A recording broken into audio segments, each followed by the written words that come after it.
Whoops, a big appeal. I don't think so, but Ridley Jacobs found himself in a somewhat unusual position as he tried to hit that out through mid-wicket. In frustration, he swings the bat again, but the thud of the ball against the pad just unsettled him and unbalanced him there. His weight wasn't on the leg, and it actually wasn't the worst shot at all. The only thing I think that may have had an effect was the ball may have pitched outside leg stump. Let's have a look at it again, and probably that is the case. Oh!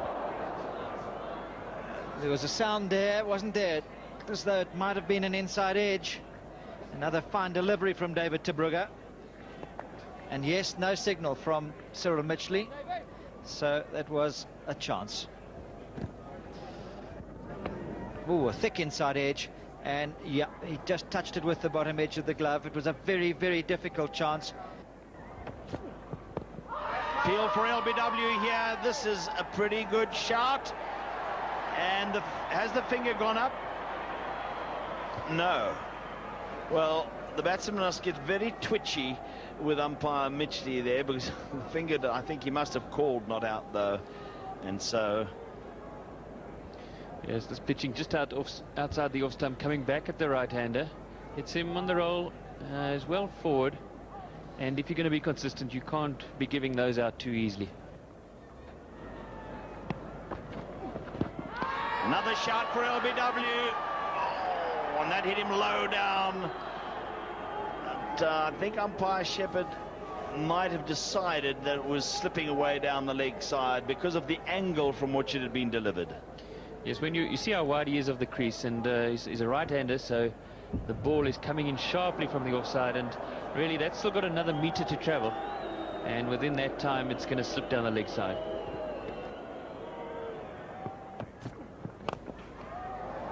This is a bit of a smash by Hooper.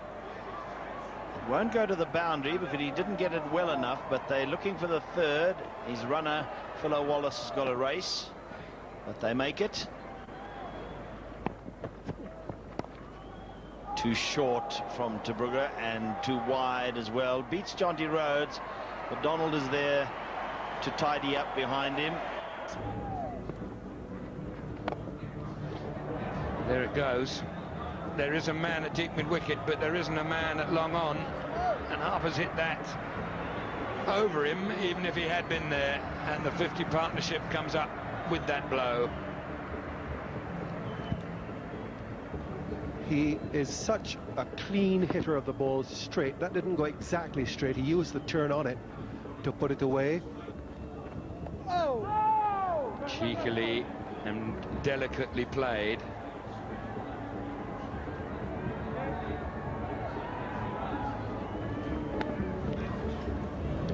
Well, he couldn't get it later than this. Late cut by Carl Hooper, known in some places in the West Indies as the day after tomorrow cut. So late, taken out of the keeper's gloves. No slip, slip having been moved out. Very delicate.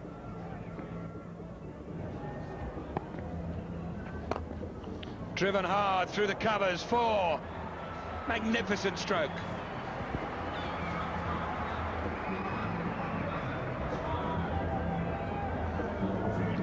Fractionally overpitched. He was onto it in a flash.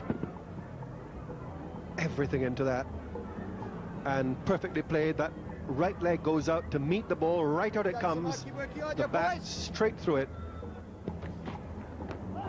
Big appeal, out. Shepherd didn't hesitate. Callis strikes, and what an important one it might turn out to be.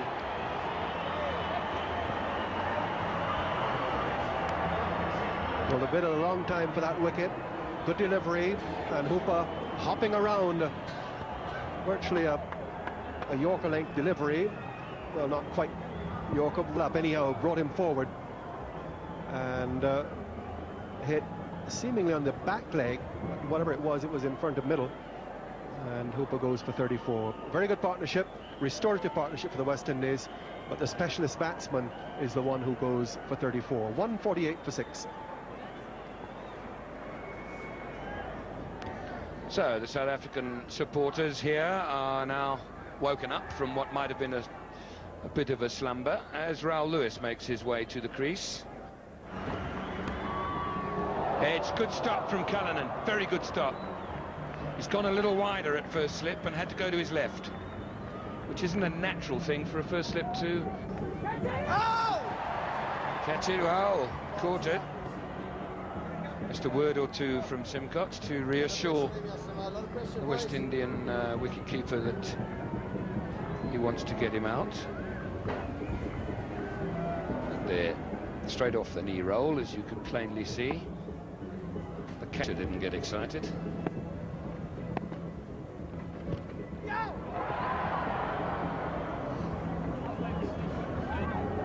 Simcox certainly is now. Leaping on. Twice in succession now, he comes down the pitch. I was going to say leaping like a springbok, but I don't suppose that's the correct analogy with Pat Simcox.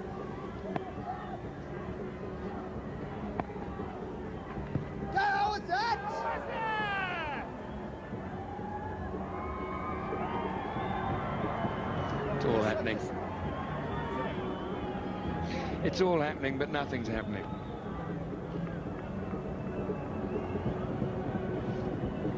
Just to keep the pressure on, Simcox. A lot of talking going on out there. No, a lot of shots not being offered here. Look, it's just fallen. Tension up. Oh, rash shots, and he's got his man. Now, that was actually great cricket. Pressure applied. A few words down the pitch, and then a loss of patience from Ridley Jacobs, and Simcox snares his man. That wicket is owed to the previous three deliveries and the pressure that was put on, and the fact that a wicket had just fallen. Well, perhaps Ridley Jacobs will be very displeased with that. He's played a magnificent innings. He's been out there for almost 3 hours.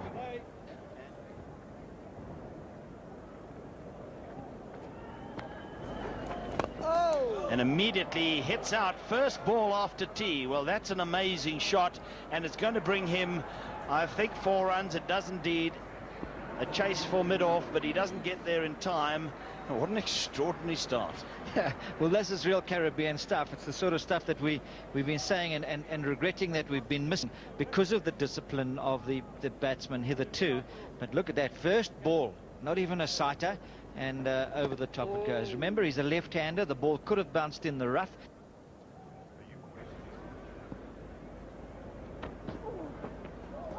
That kept a bit low. We've seen a few do that outside the off stump to the left-hander, with the bowler operating from the corner drive end. Bottom edge, one bounce through to the keeper. Well, another extravagant stroke from a batsman still new to the crease. Really trying for a huge boundary there, and just getting that bottom inside edge. Trying to hit this too hard. Swung himself off his feet.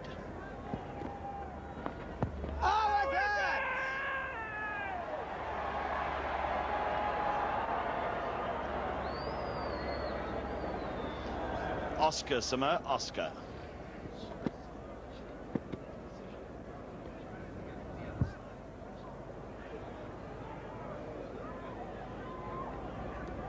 Yes, this is all part of Pat Simcox exerting pressure. And look at that movement of Cyril Mitchley's hand, and of course that excited half the crowd. They thought he was putting his finger up. More pressure being exerted by the captain now. He's brought in the gully halfway through the over. Now he's brought in himself in a silly point position. A very good over from Pat Simcox. A maiden, a taxing one.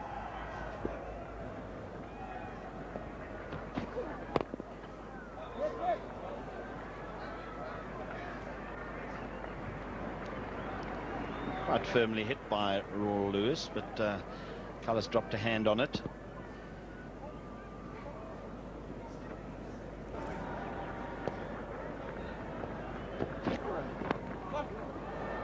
Moved right across in front. It just gets it away down the onside, and wait to see whether it came off pad or bat. Umpire Shepherd indicates a leg bye.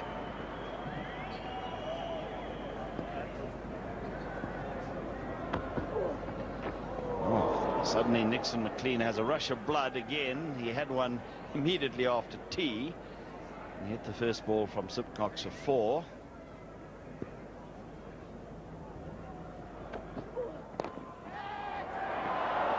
Oh, that dropped just short of Adam Bacher at mid-wicket. A very strange stroke because it was outside off stump, and look how he hits it to mid-wicket. So almost thinking again of the pull, and that one, no wonder it surprised Adam Bacher. He wouldn't have expected it to fly like that in the air, but in the end it was nowhere near a chance. This is whipped away, backward a square on the onside, and goes for 4. Bad ball from Jacques Culler, straying down the leg side.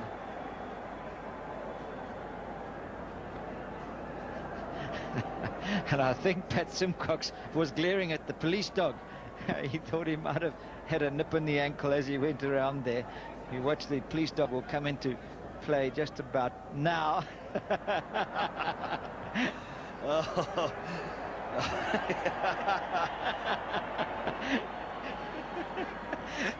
Is that a guilty conscience or something?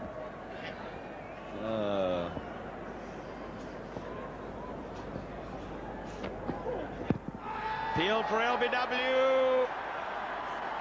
Going on down the leg side, I think umpire Shepherd. Little stump. Well, that one even more so than the shot that Sean Pollock had under similar circumstances going round the wicket to the left-hander. You can see the leg stump there, you see. Wow. Foot behind the crease. Appeal was comprehensively LBW.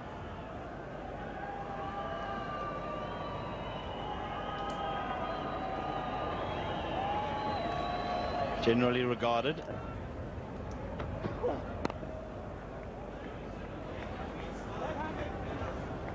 So just the 4 runs from it, 159 for 7. Simcox bailing out as he spotted the dog.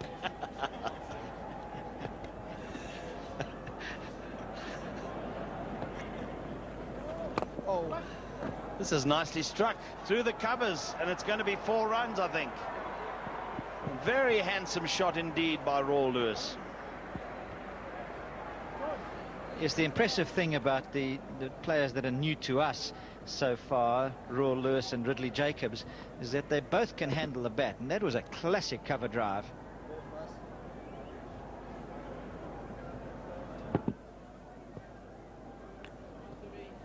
Decimo.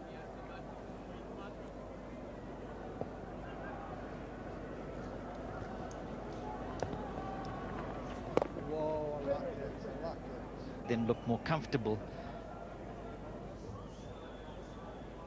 The score suddenly moving up to 168, so the lead 161, 3 wickets still in hand.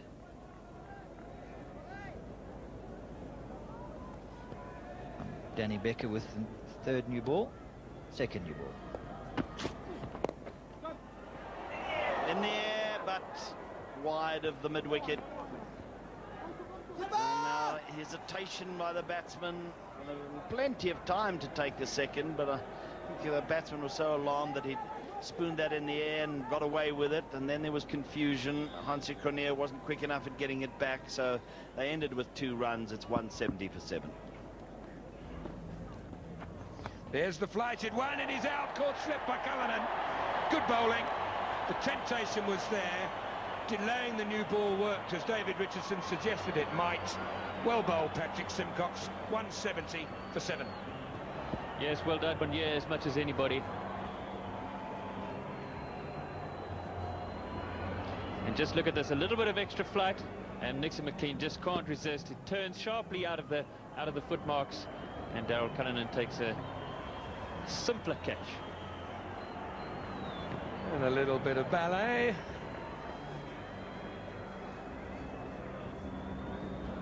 So 170 for 8 now, the West Indies. Nixon McLean. Oh, that could well be out, and is. Umpire Shepherd doesn't hesitate. Sean Pollock strikes again, and once again, as one wicket falls, so does another. 9 down now. Well, still up as you with the old ball, and what Pollock has done exceptionally well here, he's kept it straight and true. Lewis got into line, but it keeps low, comes back at him, and sufficiently to beat the inside edge, plumb in front. Raul makes his way to the crease. This wondrous crowd are almost on their feet. Tremendous atmosphere here at the Wanderers now. The leave.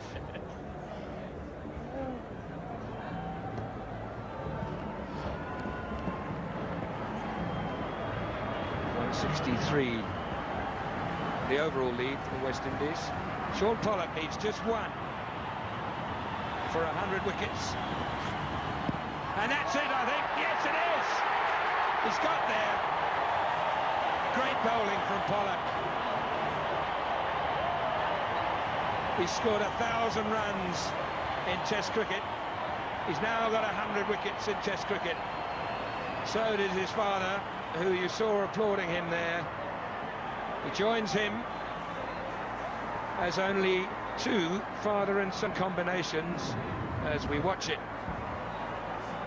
Hitting leg stump, middle and leg. And that wicket gives Sean Pollock his 100th. And as I was saying, only 2 father and son combinations have done that, 100 wickets in Test cricket. Peter and Sean Pollock, and to come. In fact, bad light first and then rain, rather like on the 3rd day.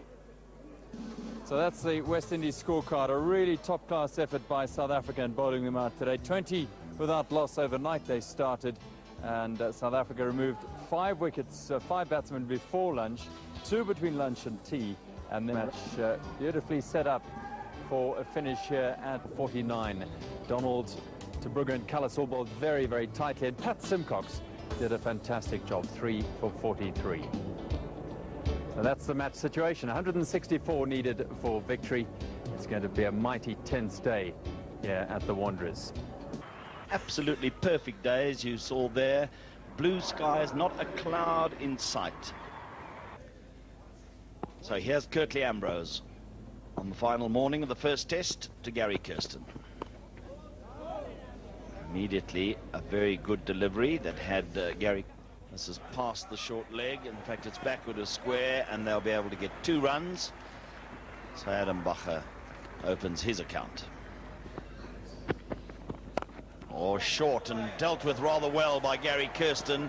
Pulls us in front of square and is going to run to the mid-wicket boundary. He's got this one away, backward of square. He'll get another couple of runs to double his score. They might even get 3. In fact, they will get 3 because Courtney Walsh took quite a long time to get round and pick that one up.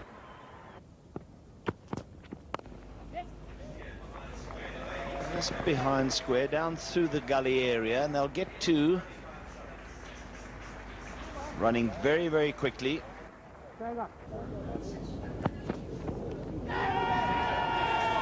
And Gary Kirsten goes. There was hesitation there from the batsman for a moment, and no hesitation from umpire Shepherd, and that's a big blow for South Africa. Kirsten, a good occupier of the crease. The West Indies will have felt that as a major breakthrough. Well, this seems to bounce more than usual. You see just by reaction the way he takes his hand off the bat and finds the edge. Wide ball, perhaps he could have left it, but you're trying to be as positive as possible. 14 for 1. Makes his way to the crease. Played very well in the first innings. Probably handled the situation and the pitch and the bowling better than anybody else. Now, were there 2 noises? Cyril Mitchley says yes, there were. Now, game on, very much game on. Walsh strikes to back up Ambrose. Adam Bacher on his way, and South Africa rocking at 14 for 2.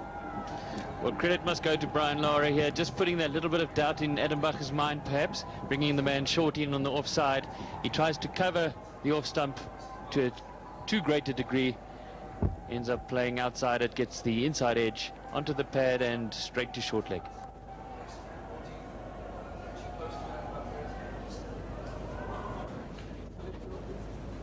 Makes his way to the crease.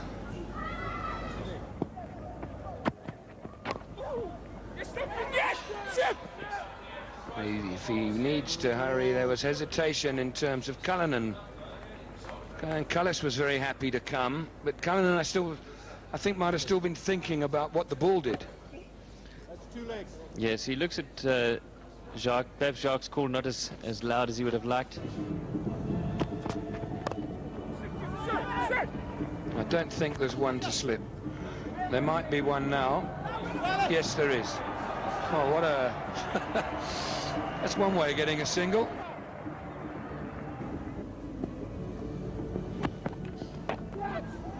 In the air, but past the diving second slip. It won't beat Ambrose at third man. This is the dilemma that Lara has, isn't it? Should there be a third slip there? Well, looking at that, yes, there should, but if there was, that bounced short of him anyway, so I think he's got it right at the moment.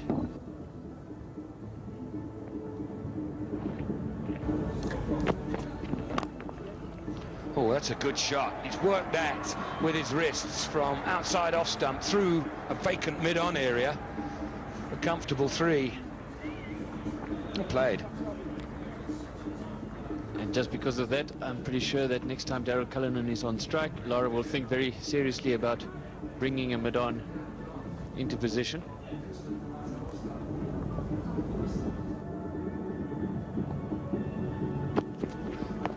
Oops, that's in the air, and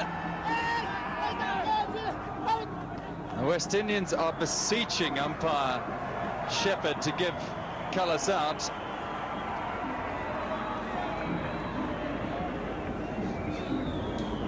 Let's take a look. Already a very, very big appeal, and in fact it looked as if the bat hit the front pad. That was the big sound they heard. And Philip Wallace coming down, and umpire David Shepherd, very experienced umpire, and that hit front pad. Tension out there. Stop it! Oh, that's a good shot. It's well half stopped, and then a second half stop. Well, there's a big shot from Cullinan, and it's 4 runs to the deep mid-wicket boundary. Cullis going after it, and that will go to the deep mid-wicket boundary. Not quite sweetly hit, but effective enough, and brings South Africa 4 more runs. 38 for 2. And with few runs to get, when you've got 2 boundaries like that, it really makes the batsman breathe a huge sigh of relief. The tension just leaves the body.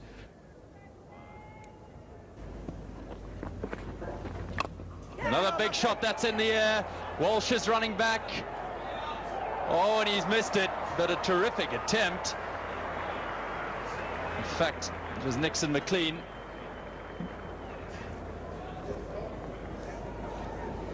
Well, Daryl Cullinan, not quite there, got right underneath it, sliced it up into the air, and he was some way away from it, was Nixon McLean. Just put his hands out and hope that somewhere the ball might land in it and find them. It didn't.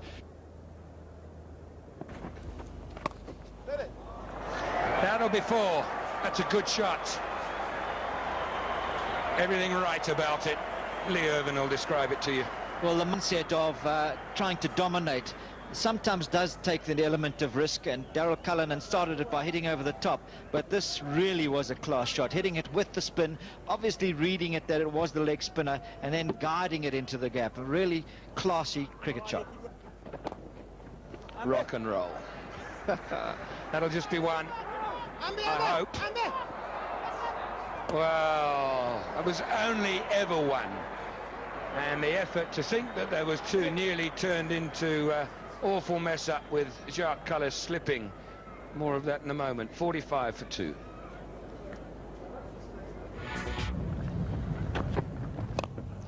There's 4 of them. What a good shot. Very good shot.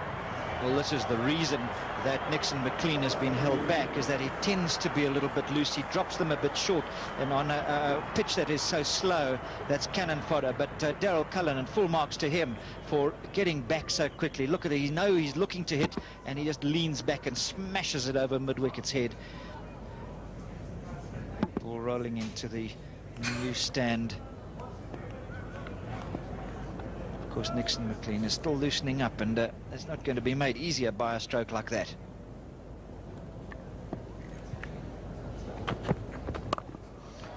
Another superb shot. It's quality batting, this. It really is.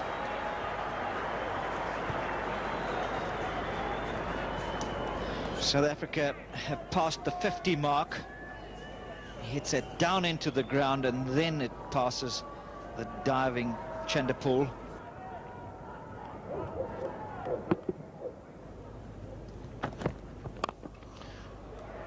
Driven hard into the covers and parried down, if anything. And a quite explosive over. 2 beautiful shots from Cullen, and well, actually 4 or 3.5. Look at this.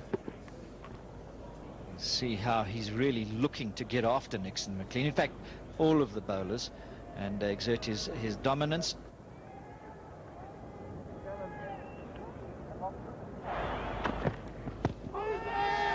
Big appeal from Cyril Mitchley, not a convincing one from anybody really. I thought I might have heard 2 noises.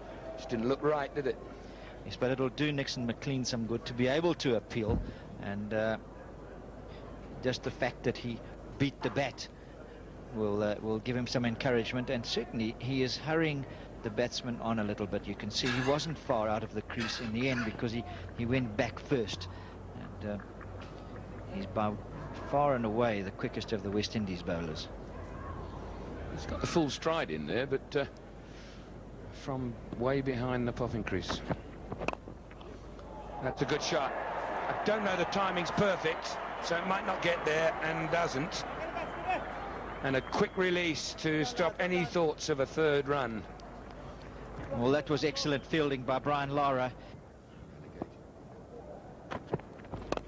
Pulled away by Cullen and caught at the 2nd attempt, which made it an even better catch by Brian Lara, the West Indian captain, and that's a big wicket for the West Indies. Right, really, ball rushed on Daryl Cullen, and he had 35 already, but he was trying that same waft over mid-wicket, didn't quite get this one in the middle, and Brian Lara standing there, he's hit the bottom edge of the bat. Brian Lara parried it up, missed it to begin with, and then dived and caught a very spectacular catch, and one wonders what effect that's going to have on the match. 58 for 3.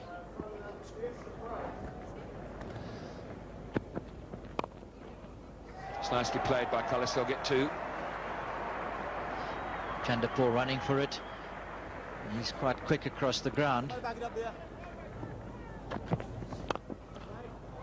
Well, nothing nervous about that shot. Wow, that was superbly timed. It was a half volley, but it was a very quick half volley.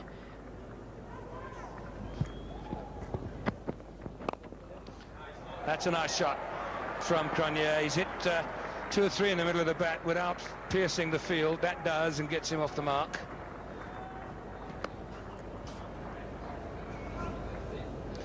The tactic which worked very well in the first innings against Thansi Cronje was to have a mid-wicket, very straight, and they basically, West Indies got him out by frustrating him out, not allowing him any easy runs. At the moment there's the short leg in, and there's a man behind square on the leg side saving 1. Less than 100 now to win. 98 to be precise with that single.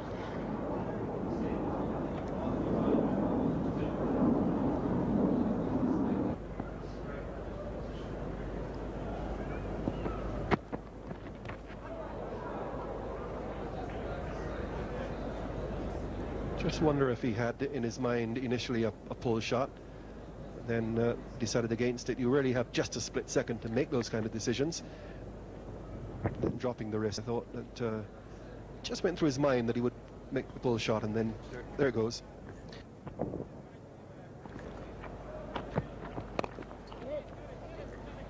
Nicely timed and nicely placed. Very well timed. Pick up 2.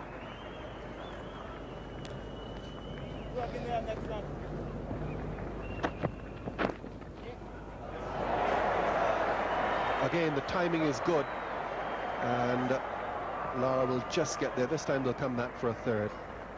So McLean's line just beginning to drift down the leg side and clipped away twice in the over now.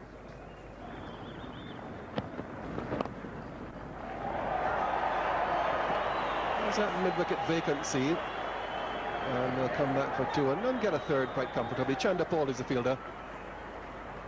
Again, Walsh just tending to drift down the leg side. He's had a problem with that line, certainly in the first over on his resumption, and now worked away quite comfortably. And really the number of deliveries that have held up off a length have been few and far between, and I just wonder if Brian Lara shouldn't consider moving that short leg back into a conventional saving one position at mid-wicket and try and tie these 2 batsmen down and build the pressure that way. That's drifting down leg side as well. Not very far down leg side, but enough for umpire Shepherd to say not out. Again, Walsh just getting that angle, delivering from wide of the stumps.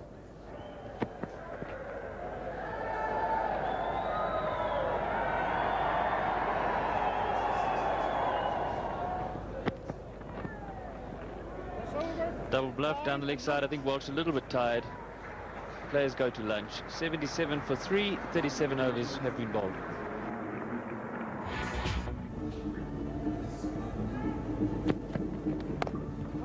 Nicely played off the back foot by Hansi Cronje through the covers. At least 2. I think they'll be able to get a third. Didn't run the first 2, particularly the first one, quite quickly enough, I don't think. Clayton Lambert is not the fastest in the field, and he took quite some time to get there, and if they'd run hard they would have got 3. Sometimes when you play the shot you can be guilty of immediately summing up that there is only 2 in it, and the fact that Lambert was a little bit slow, well, maybe they could have squeezed a third. Off the back foot, and this was nicely timed too, this time by Cullis, and it's going down the ground. They'll definitely be able to get 3 runs. And so it's been a very productive first over after lunch for South Africa. 7 runs from it, 84 for 3.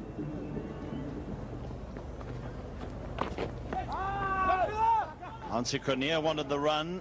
Cullis didn't. It's Cronje's call really, because it was played backward a square, but no harm done. Cronje getting back to his ground. 86 for 3.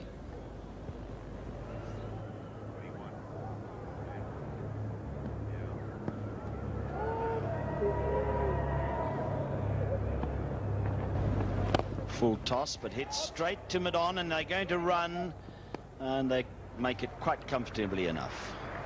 Mid-on just too deep. Yes, mid-on is Hooper, and he's a good 25 yards behind the level of the bowler's stumps, and also bearing in mind he's not that mobile. An easy single.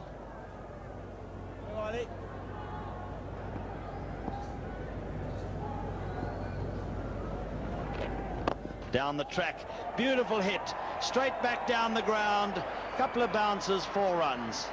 That's Hansi Cronje at his best when playing spin bowling.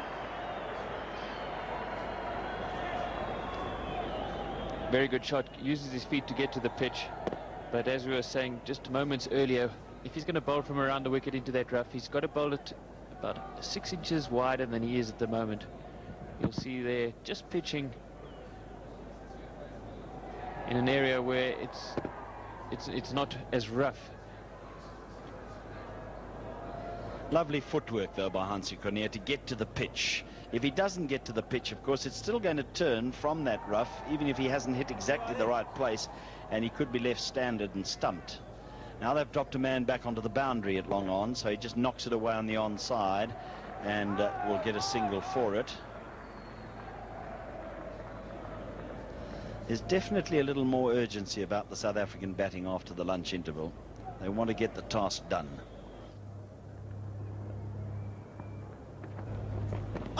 Ooh. And that one very nearly streaked through. So the batsman having had the better of the first half of the over, but good comeback from Lewis, 95 for 3.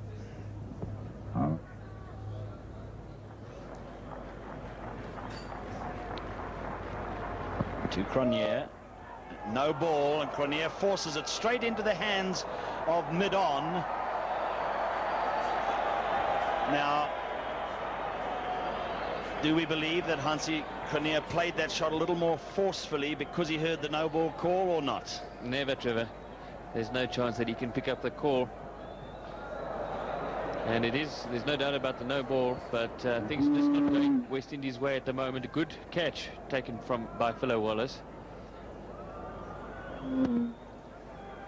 Going through with the shot, forcing it, and straight into Silly Madon's hands.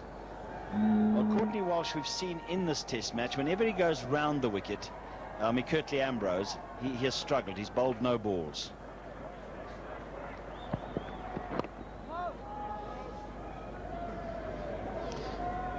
Yes, that's bad luck for the West Indies, and in bad luck for Brian Lara in particular. Down the wicket, lovely shot, but the fielder is there. Courtney Walsh had to move away smartly. Oh, well. Another run. You see Ambrose still battling going round the wicket.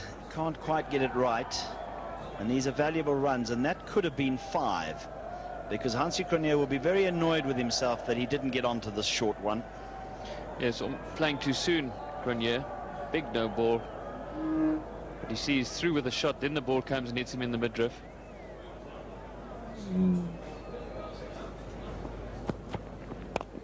This is smashed away through the covers, 4 runs, and all in all an expensive over, 104 for 3. Well, that was well done by the keeper. He got his body behind it, and in one way and another stopped it from going for byes. Very difficult one for him to contend with down the leg side there.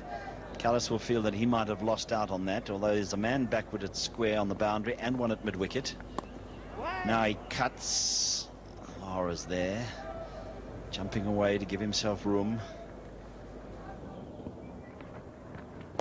Now that was too short. It's hammered away on the onside. They won't get more than 1, though. They might get 1 for the throw here, and they do. Courtney Walsh and company don't have the arm of a Donald or a Pollock or a Klusner, the South African fast bowlers. And so they know that, and they took him on short, swung around, down to fine leg, just a single.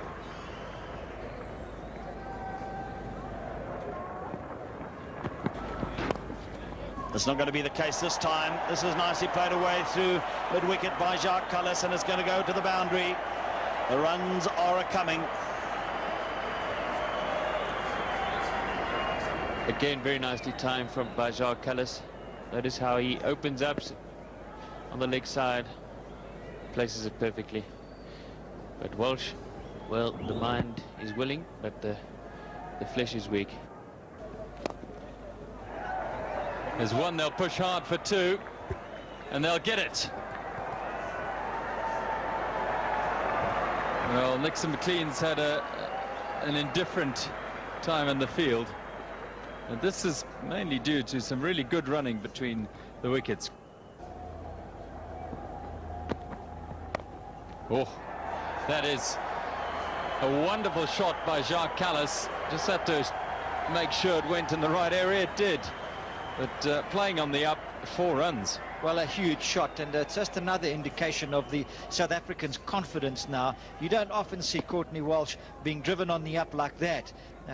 Awesome, and really one must say that both he and Ambrose, whilst they've bowled well today, they've been not that pacey, and particularly on a pitch like this, this is the sort of stroke that one may expect later on in their spells. Well, Woolmer obviously a bit tense there. It's a nice straight shot for one, if not two. Cronier's interested, but Ambrose has got a good arm.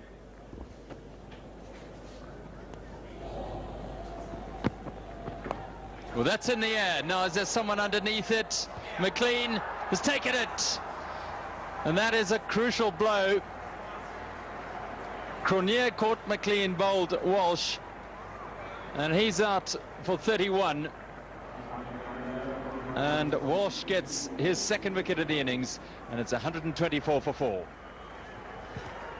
This one really not again quite short enough, just as Darrell Cullinan erred by trying to pull one that wasn't quite short enough. This one very high, and Nixon McLean has had his trials and tribulations in the field during the match, but look at that, almost unemotional as Walsh sees the captain of South Africa dismissed by that great delivery. 31 and 124 for 4.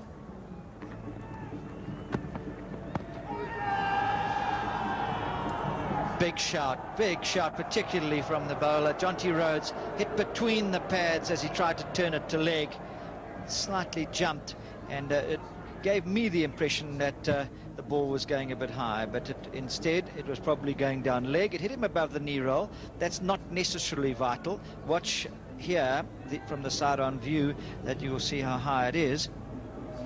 It certainly wasn't high or too high, but marginal and probably going down leg. Would have been times he would have been given out there, 13 times in 52 dismissals.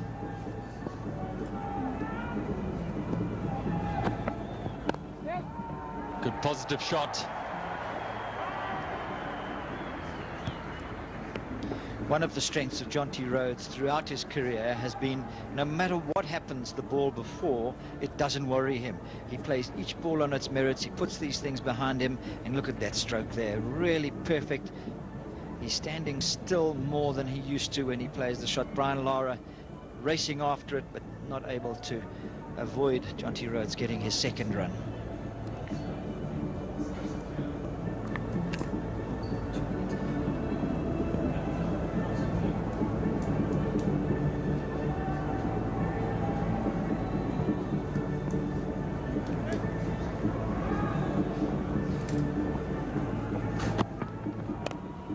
He's pulled that beautifully over mid-wicket, and it'll run down to the boundary for 4.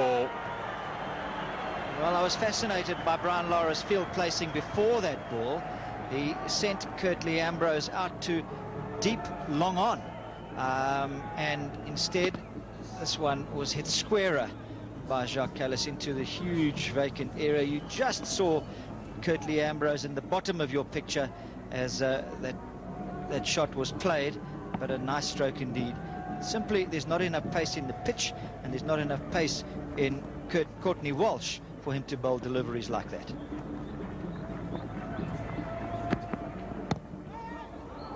Half a shot because there was a little nick onto the pad. Shiv Chanderpaul very quick to save the single, and once again a little bit of frustration for Jacques Kallis as he thinks that he could have got some runs from this delivery. Angling it into him, look, thick inside edge, in fact, not a little one, but it was a full toss, and a batsman of this caliber would expect to score at least 1 run from every full toss. So only 34 needed, as Gerald de Kock looks pensive next to me. Only 34.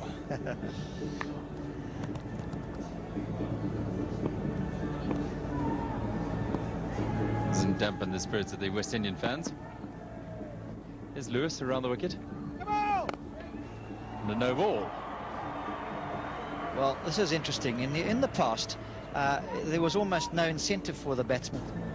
No, it's not often you'd see a spinner bowl a no ball, but there it is. It's cracked away. Great shot off the back foot by Kallis. He's in rich form now as South Africa sends victory 136 for 4. Yes, he moves on to 47 with that great shot. And Lewis has bowled very steadily indeed in the spell, and this was almost one of the first really loose balls that he's bowled. You have to expect that with a wrist spinner. Oh, That's good technique when one gets the whole body in line.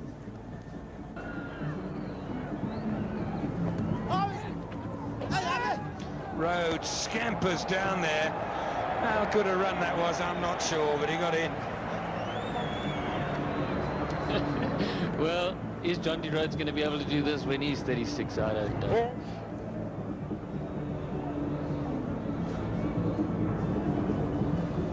Very tight, if it had been a direct hit. Very tight.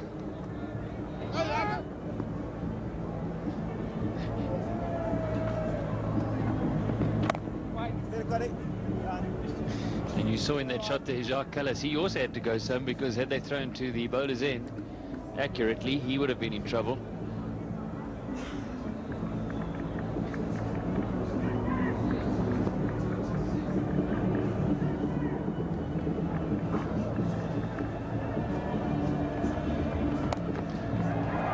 Pulled away. And 4, misfield. Deficit now 19. As is always the case, when there's 35, 40 runs to get, it still looks quite a way off. But as you get into the teens, well, you can feel the whole mood in the dressing room, the batting dressing room that is. It just eases, the tension drains away.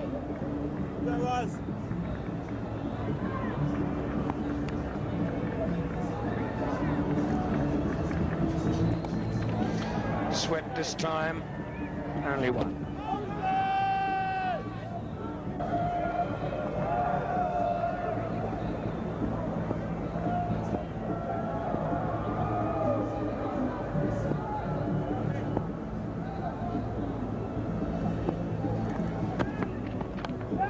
Edge and out. Good catch by Ridley Jacobs, going to his right.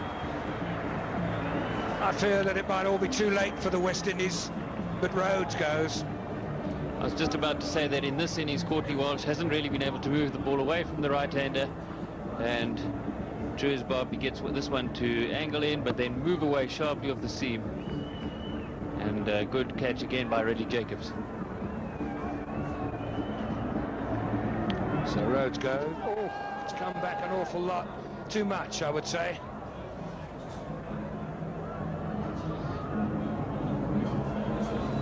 Well, look at this. It can only have hit a crack. It comes back miles. Putting a good foot outside the off stump and hitting him well in line maybe with the middle and off. It's come a long way, and Srimachi deciding that it's going to continue to do that and go down the leg side.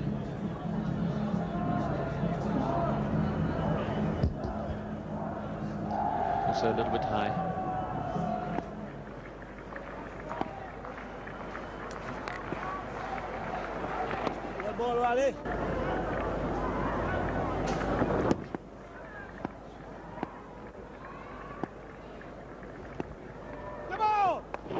No ball called.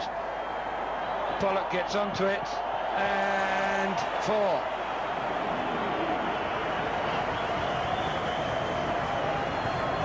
$13 to win. On the boundary behind square. No ball, that'll be 2 to the total. No ball and the single.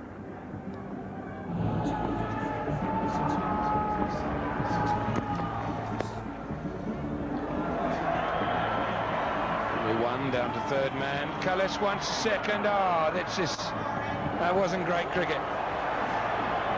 I reckon he could have run out either batsman at either end if the throw had been anything like right. As it is, scores level.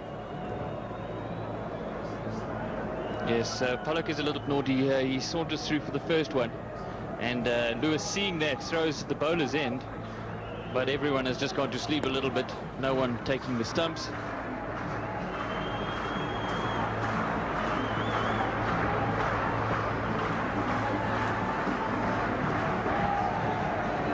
one to win.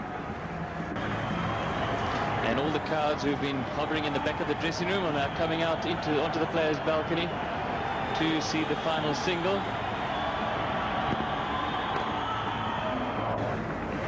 Five on the offside, 4 on the leg. Another ball come onto the ground. How's he going to play it? Is it going to be a nudge or is it going to be a hit?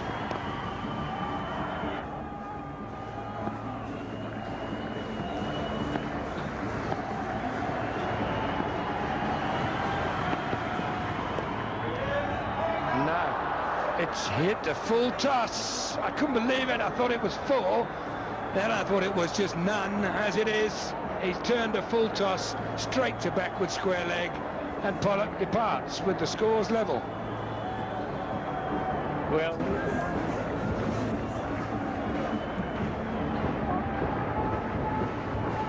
Ambrose. That's it. They'll run away. Eventually 4-4, because some spectator's going to pick it up, and that means that it's 4. So Boucher will be credited with 4 runs. Kirsten and Bacher not quite getting it right at the top of the order, but with the support of Cullen and Cronje, Cullis played quite beautifully. And although Rhodes and Pollock failed at the bottom end, Cullis was the man who played the innings that really counted today for South Africa, an innings of high class. There the partnerships, 44 and 66 for wickets 3 and 4. Those are the vital partnerships. Although a slight wobble at the end, by then it was all over. The West Indian bowlers didn't quite find the assistance they needed on this last day to really make a breakthrough. And Walsh 3 for 45 was quite brilliant throughout the match. Ambrose 2 for 42, and these two. And the man of the match, well, it was a close call. Cullis 2 half-centuries, but this man, Sean Pollock, with his match figures of 9 for 103, including his 100th.